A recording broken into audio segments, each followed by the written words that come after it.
1951 in particular basically just kind of set the template for what sci-fi horror was going to be. The aliens were fun, but they were, for want of a better term, cheesy.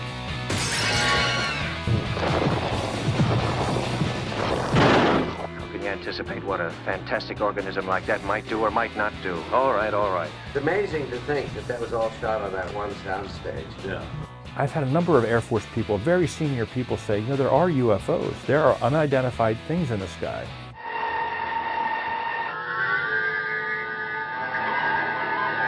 People turning south from the freeway were startled when they saw 3 flying saucers. We bring you this special radio television broadcast in order to give you the very latest information on an amazing phenomenon, the arrival of a spaceship in Washington.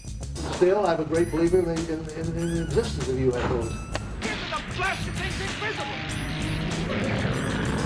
Oh, Jim Arness was wonderful. He was an absolute delight. He'd be in the middle of a conversation with him, or he's right off camera, you know, on your close-up, and he'd push his nose to the side of his face. Miles, where do they come from? I don't know. If they are seeds or seed pods, they must grow someplace on a planet. I don't think we were thinking so specifically about the best of this or the best of that, or that it was a sci-fi film, or that it was in a class by itself or anything. My favorite monster from the 50s would have to be Thing from Another World. Saw it as a kid and scared me to death. The Thing basically represents communism in the form of Frankenstein in a flight suit, basically. I mean, there's some of the lower budget Corman films. You get, oh my God, radiation, you know, we're all gonna die.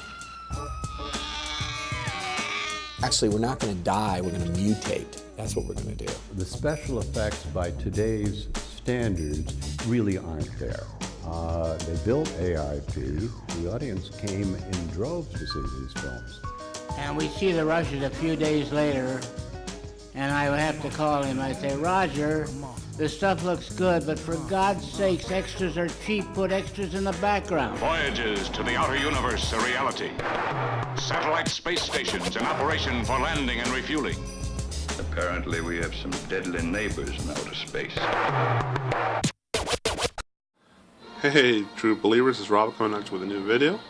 And this video is going to be on Monster Madness, Mutants, Space Invaders, and Drive-Ins. And here's a little, the case, the unboxing of the thing. I can't speak today. I don't know what's wrong with me. But yeah, here's the DVD case for the movie. That I actually ordered through Previews Magazine, which is a Diamond Select Toys.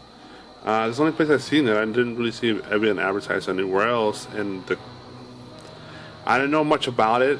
It was $20 or maybe $22, can't remember. The cover got me.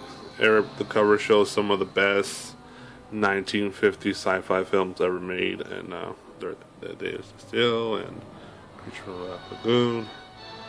I can't remember the names right now, but I saw it's actually it's a feature documentary. It's called Mutants, Space Invaders, and Drive-Ins, and there's a side of it.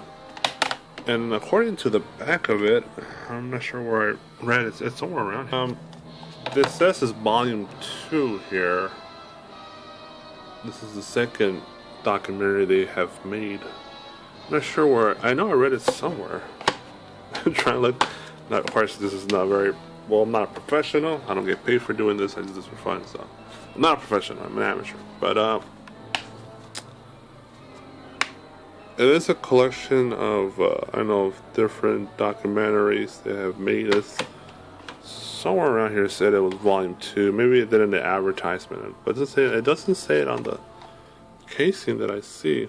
But nevertheless, it's a pretty cool documentary. It's mostly just clips of all the films and commentary, interviews with different directors, actors, producers, film historians, and collectors, stuff like that. And they just go into real good detail on the 1950s, on these type of films, which is pretty much horror. It's really sci-fi, but some horror stuff like that. And But it's, like I said, it's Mutants, Space Invaders, and Drive-Ins. I'll show you the little synopsis. It's probably more thorough in explaining it, but these clips right here are just some random images they put in the back. But that's not the. It's 9 minutes long. It's not that too long, but it could be a little slow here because there's a lot of talking. But that's just a typical documentary. There's no inserts here. The disc, actually. I just finished watching it. So that's that. It's really cool. If you're definitely a monster fan and a sci-fi fan for the definitely 1950 stuff, I love The Creature from the Black Lagoon. That's what really got me. Seeing that on the front cover is what sold me on it. And I bought this from Diamond Select Toys, so I just saw the image and I'm like, well, $20, reasonable. I'll take a risk at it, and I like it a lot. It's definitely a nice addition to my documentary collection that I have. Probably I have like 10, 12 documentary movies on DVD here.